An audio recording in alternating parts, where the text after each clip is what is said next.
Olá, meu irmão, minha irmã em Cristo Jesus, a paz do Senhor, tudo bem com você? Bom dia, boa tarde ou uma boa noite, a depender do horário que você está entrando com a gente aqui no canal dedicado a falar da palavra de Deus. Para você que não me conhece, eu sou Jonathan Cadiz, sou diácono, professor e pregador da palavra de Deus. Hoje com você eu quero entrar num assunto muito interessante, um assunto que está rolando bastante aí nas redes sociais. Isso é muito bom, porque tem nos levado a refletir sobre o assunto esse voltado para o tribunal de Cristo. Afinal, haverá tristeza no tribunal de Cristo? É sobre isso que nós vamos falar hoje, tá bom? Se você já é inscrito, deixa o seu joinha, compartilha, comenta. Se você ainda não é inscrito, entrou aqui no canal, não deixe de se inscrever, dê o seu like, ative aí o sininho das notificações para você receber qualquer conteúdo que a gente colocar aqui no canal. Também deixe seus comentários, que é muito importante, compartilhe esse vídeo, coloca no grupo da sua igreja, manda para os amigos, ajude esse canal, tá bom? Quando você faz tudo isso, o YouTube entende que os nossos conteúdos são relevantes e assim uma maior possibilidade de visualizações é aberta para a gente aí pelo próprio YouTube. Porque juntos, claro, nós vamos sendo sempre edificados pela palavra de Deus.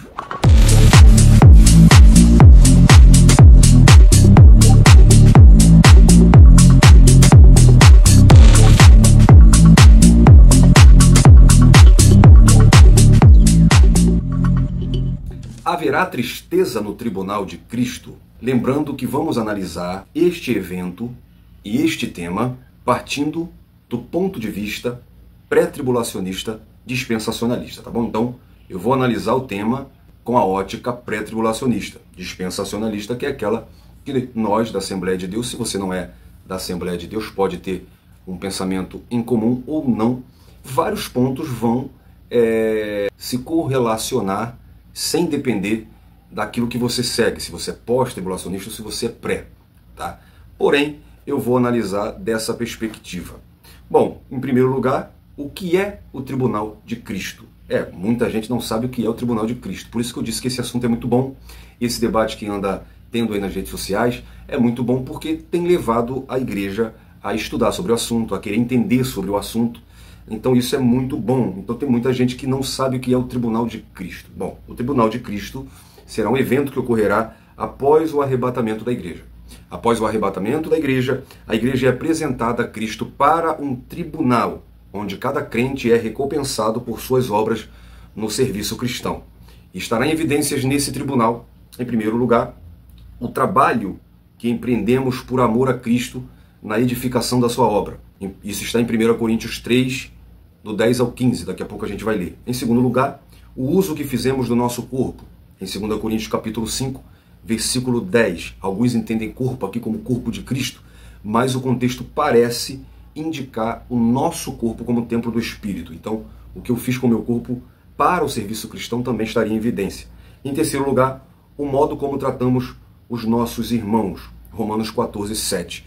Eu quero ler esses textos com você para a gente entender um pouco sobre isso. 1 Coríntios capítulo 3, do 10 ao 15, Paulo fala: segundo a graça de Deus que me foi dada, pus eu como sábio arquiteto o fundamento, e outro edifica sobre ele, mas veja cada um como edifica sobre ele.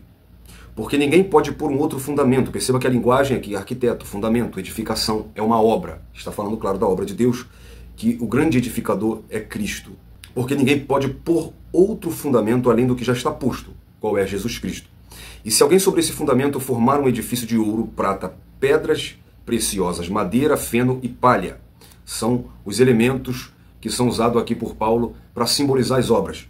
Ouro, prata, pedras preciosas, claro que falam de boas obras que naquele dia no Tribunal de Cristo serão provadas. E madeira, feno e palha, que fala de obras superficiais. A obra de cada um se manifestará. Na verdade, o dia a declarará, porque pelo fogo será descoberta, e o fogo provará qual seja a obra de cada um. Se a obra que alguém edificou nessa parte permanecer, esse receberá galardão. Se a obra de alguém se queimar, sofrerá detrimento, mas o tal será salvo, todavia, como pelo fogo. O texto de 2 aos Coríntios, capítulo 5, versículo 10, Paulo diz: porque todos devemos de comparecer ante o tribunal de Cristo, para que cada um receba segundo o que tiver feito por meio do corpo, bem ou mal. E a epístola de Paulo aos Romanos, no capítulo 14, versículo 10. Mas tu porque julgas o teu irmão? Ou tu também, porque desprezas o teu irmão? Pois todos havemos de comparecer ante o tribunal de Cristo.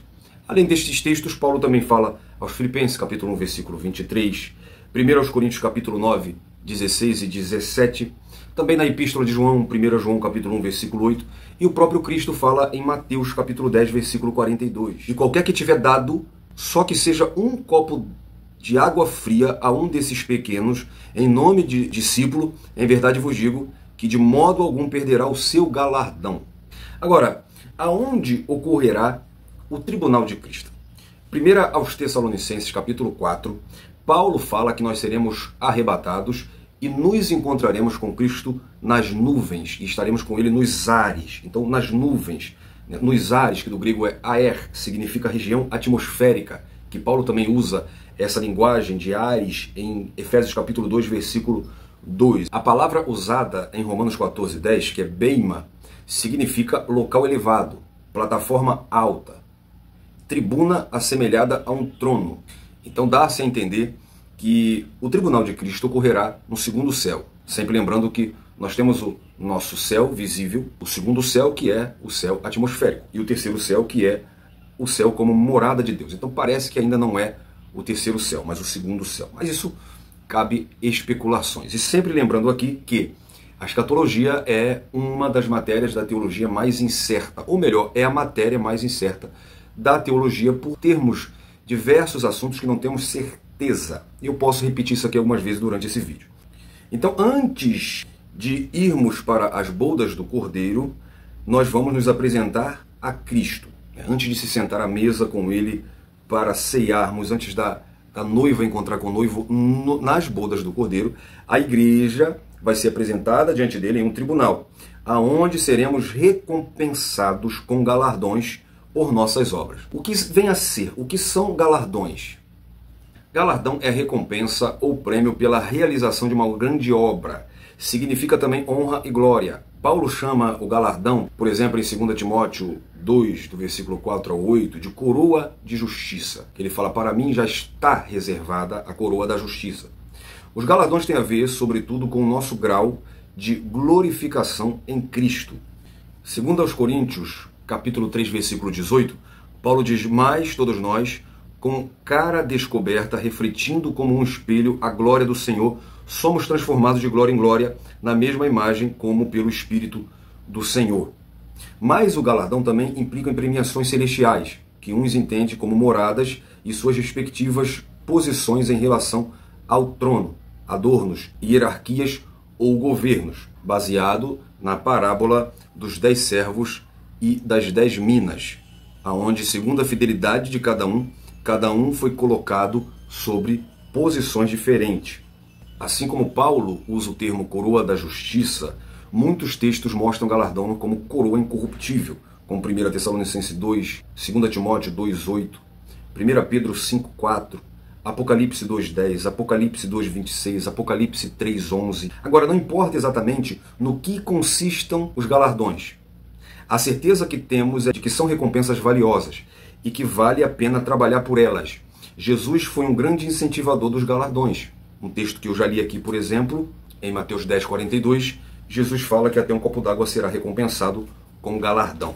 Então vamos ver algumas características deste tribunal antes da gente entrar na questão se haverá tristeza ou não. Primeiro, nós temos que entender que esse tribunal é para os salvos. Somente a igreja passará por esse tribunal. Em segundo lugar, se é para os salvos, não tem caráter forense, ou seja, não é um julgamento para condenação, visto que já estaremos salvos. Se fomos arrebatados e estamos com Cristo, já vencemos o pecado, já estamos salvos. Romanos capítulo 8, versículo 1, portanto agora nenhuma condenação há para os que estão em Cristo Jesus. Em terceiro lugar, neste tribunal, não são as pessoas que são julgadas, nem os pecados, porque como eu disse, já estaremos salvos.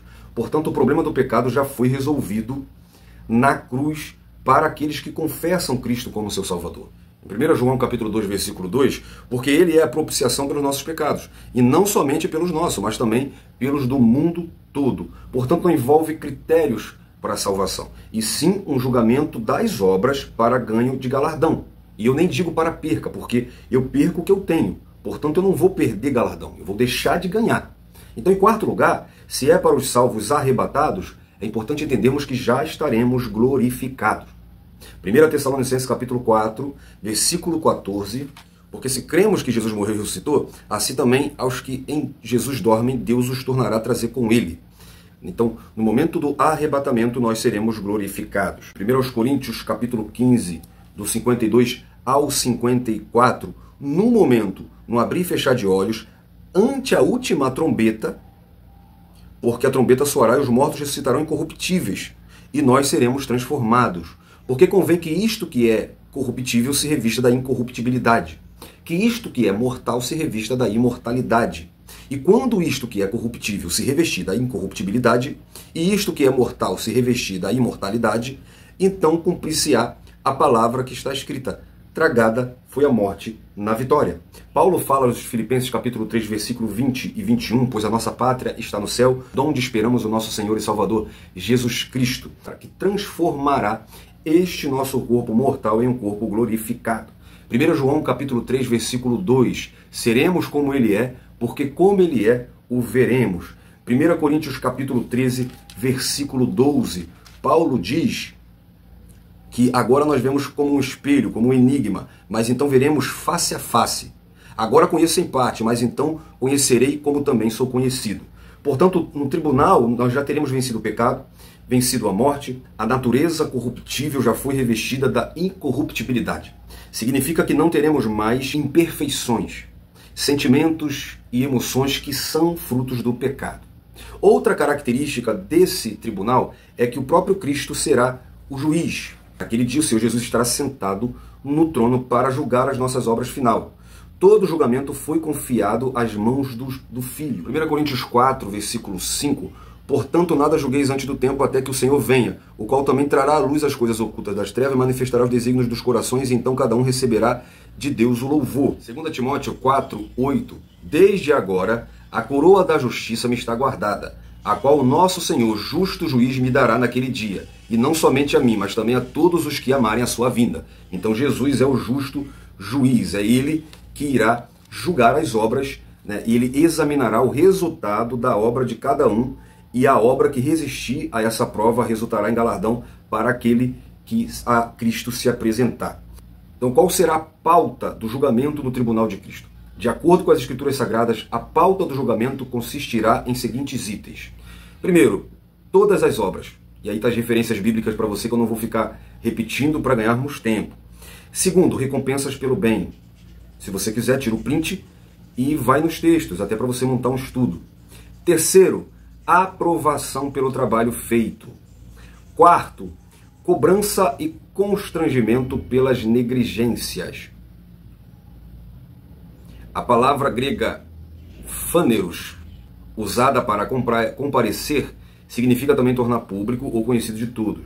As palavras que dizemos, as atitudes no trabalho, vitória sobre o velho homem, por haver suportado a provação, por ganhar almas, por amar a vinda de Jesus e, em último lugar, por apacentar o rebanho de Deus.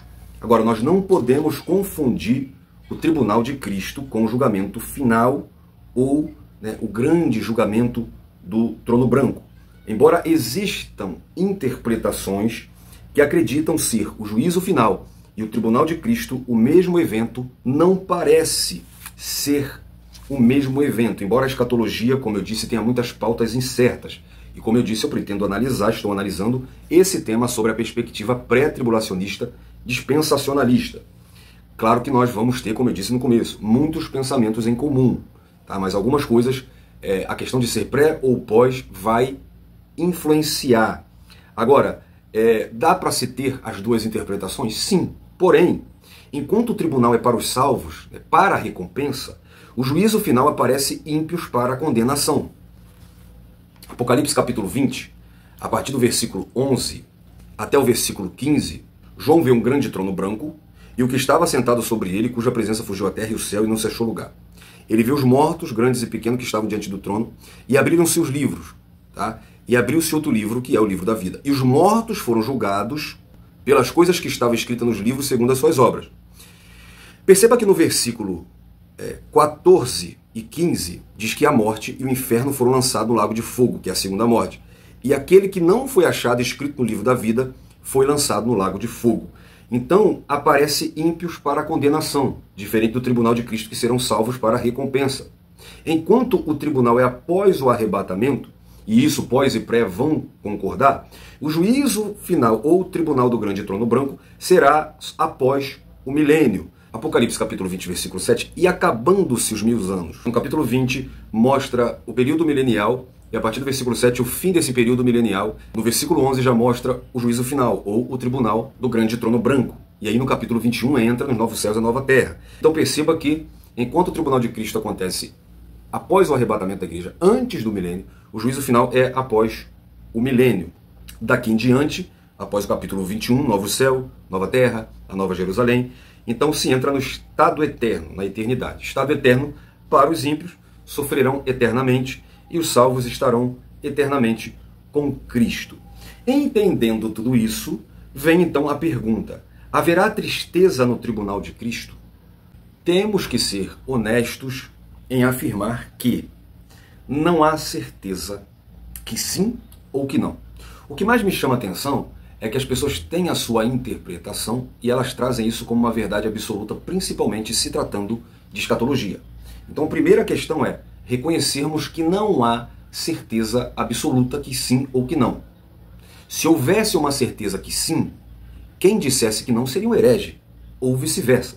Se há especulações, se há diferentes correntes de pensamento e interpretação, significa que há base bíblica para as diferentes interpretações. Então nós temos que começar por aqui. Não temos certeza que haverá tristeza, como não podemos ter certeza absoluta e plena que não, visto que não existe textos diretos. Mas existem textos que nos levam a entender, nos dão uma interpretação do assunto. Portanto, existe os que acreditam que sim, haverá tristeza. Existe os que acreditam que não haverá tristeza nesse dia. Agora, eu quero mostrar para você qual é a interpretação dos que acreditam que sim, no que eles se baseiam. 1 aos Coríntios, capítulo 3, versículo 15. É o texto principal que as pessoas, os estudiosos, lembrando que essa é uma corrente defendida por muitos estudiosos escatológicos de renome, tá? Capítulo 3, versículo 15, se a obra de alguém se queimar, sofrerá detrimento, mas o tal será salvo, todavia, como que pelo fogo. Entende-se então nessa interpretação que a nossa natureza será aperfeiçoada, porém não anulada. Portanto, teremos intelecto e sentimentos. Entende-se também que esse dano ou detrimento ou perca significaria um pesar, uma tristeza por ter nossas obras recusadas e por perder o galardão. Qual seria então o sentimento de você perder, nessa visão aqui, de você ser envergonhado e as suas obras serem expostas? Não seria um sentimento de tristeza?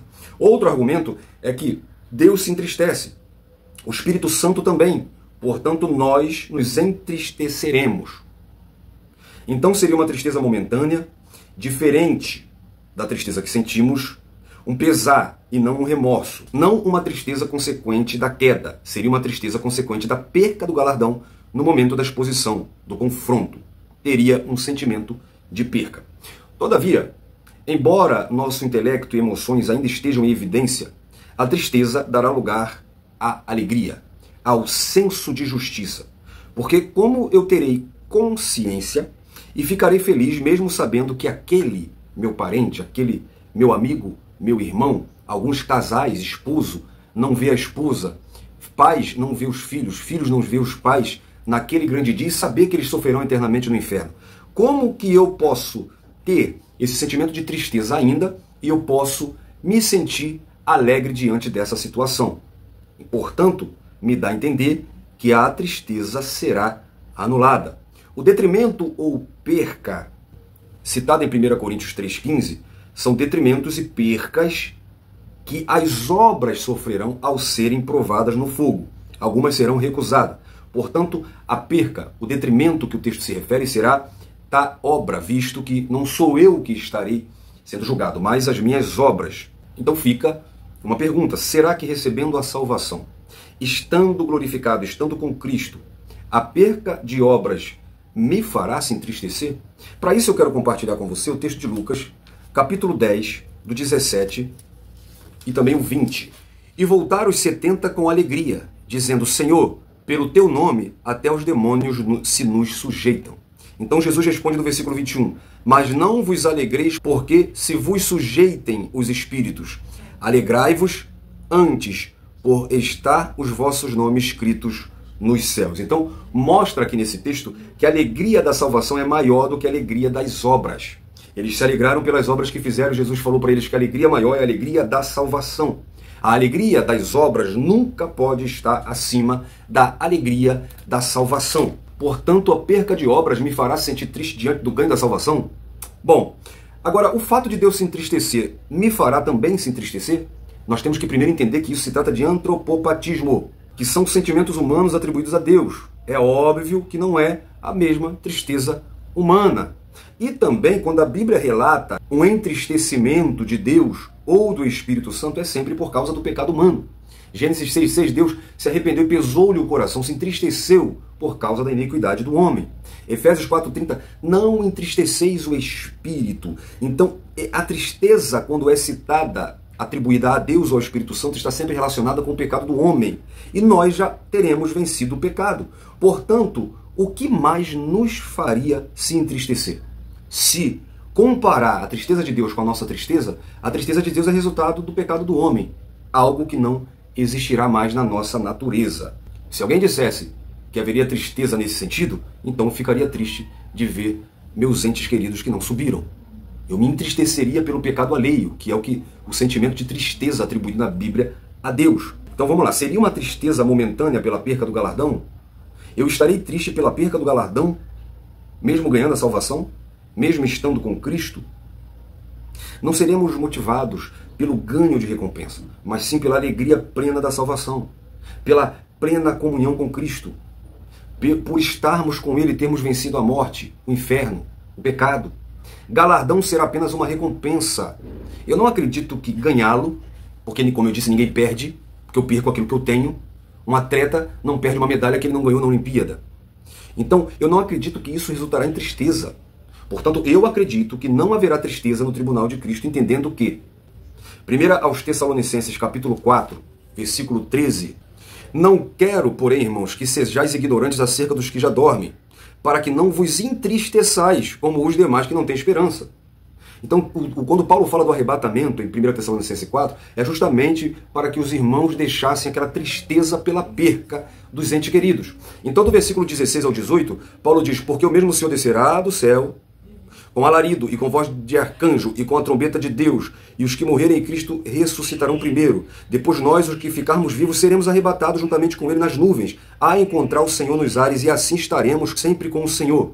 Aí Paulo termina dizendo, portanto, consolai-vos uns aos outros com essas palavras. Então, quando Paulo escreve sobre o arrebatamento, Paulo está escrevendo justamente com uma palavra de consolo, de alegria, para que eles não ficassem tristes pela perca dos entes queridos, mas para que eles viessem se alegrar pelo evento do arrebatamento. O que Paulo está querendo dizer é que nesse dia aqui será um dia de reencontro, um dia de alegria, e que um consolasse os outros com essa palavra.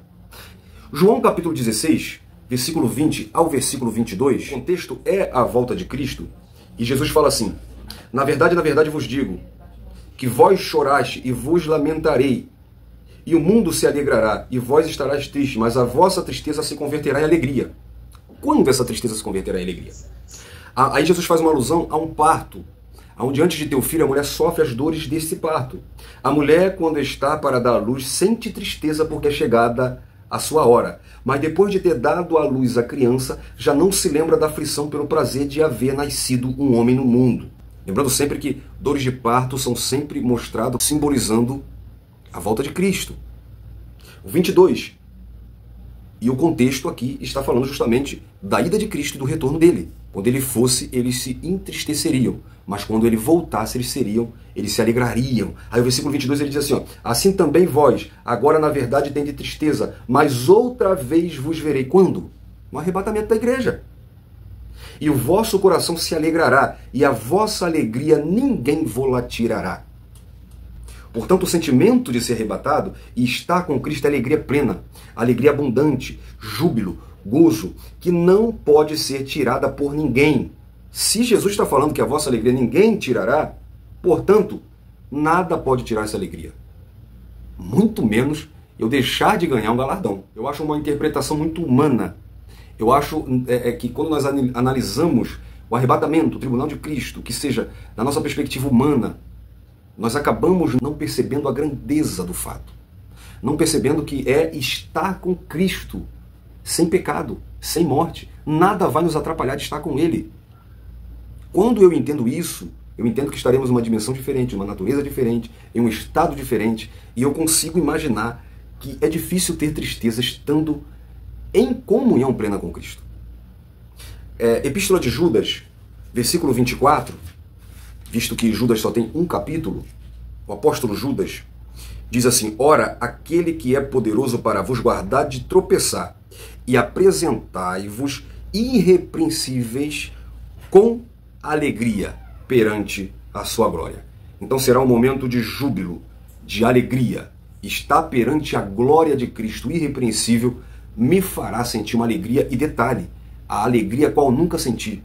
Não é a alegria de comprar uma casa nova, não é a alegria que eu sinto na terra, mas é uma alegria plena, uma alegria abundante, uma alegria que ninguém tirará. Eu penso que o lugar é sim o céu, que nós estaremos glorificados, estaremos com Cristo, estaremos salvos, estaremos livres do pecado, estaremos livres da morte. Paulo fala aos Coríntios, 1 Coríntios capítulo 15, que a morte é o último inimigo a ser vencido. Então, nós estaremos alegres. Não tem como se entristecer diante do não ganho de um galardão com tudo isso, com a alegria da salvação. Eu espero ter contribuído com o teu pensamento. Se você concorda, deixe nos seus comentários. Se você discorda, também pode deixar nos seus comentários, tá bom? Lembrando sempre, a escatologia traz interpretações diferentes desde que não firam princípios bíblicos. Fique na paz. Deus abençoe sua vida. Um abraço.